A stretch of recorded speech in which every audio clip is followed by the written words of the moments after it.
Hi, in today's video, we're going to cover how to use a reciprocating saw.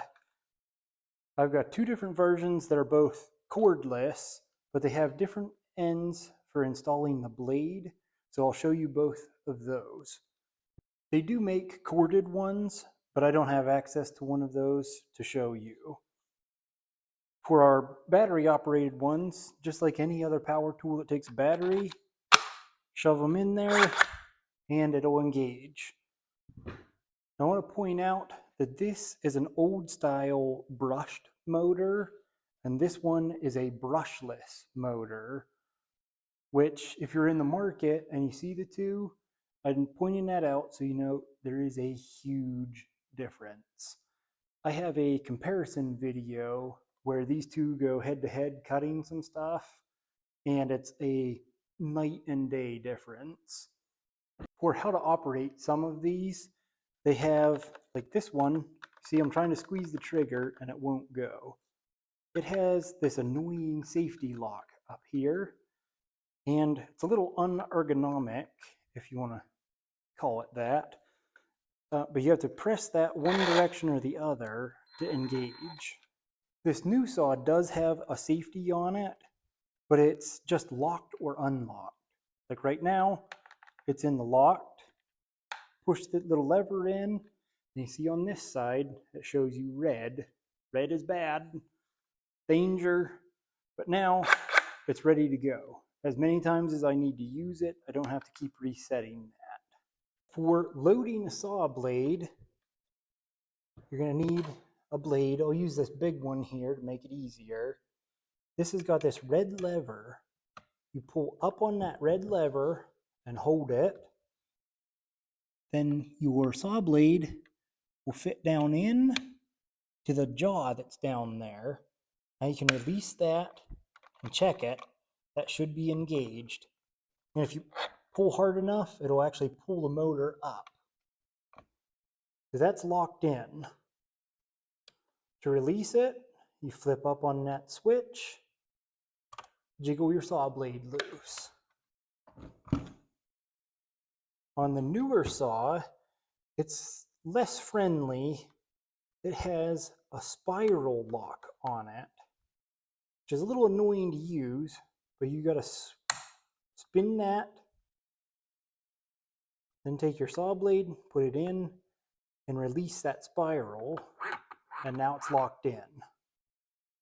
Now you're ready to go to town. To release the blade of these, the one with this weird spiral end, again, you just twist it again, and the blade pops right out. And you're ready to reload with whatever your next blade is. Oh, there it is, and ready to go. I'd also like to mention that these are interchangeable. You can load them down or up, depending on what you're trying to cut. In some cases, it's nicer to go that way rather than down. For actually using it, there's this metal butt plate here at the end of it, or at least that's a term that you might use for it. It's meant to angle a little bit with the blade. The idea of that is that you put that down hard on the piece that you're cutting, engage the blade, and then draw back on it. It should help control the saw.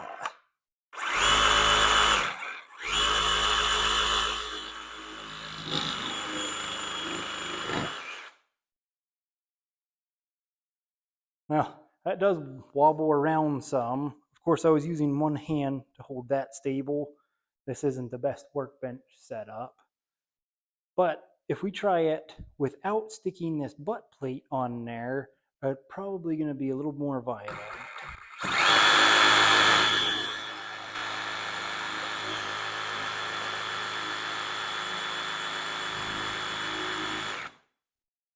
And as you can see, it's not as quick to cut through.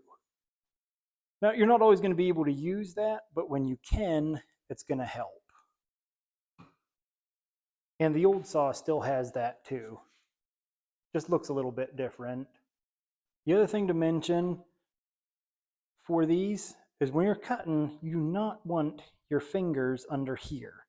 You don't want to hold it like that. That's gonna cut your fingies. So make sure that your hand is up out of the way of the blade.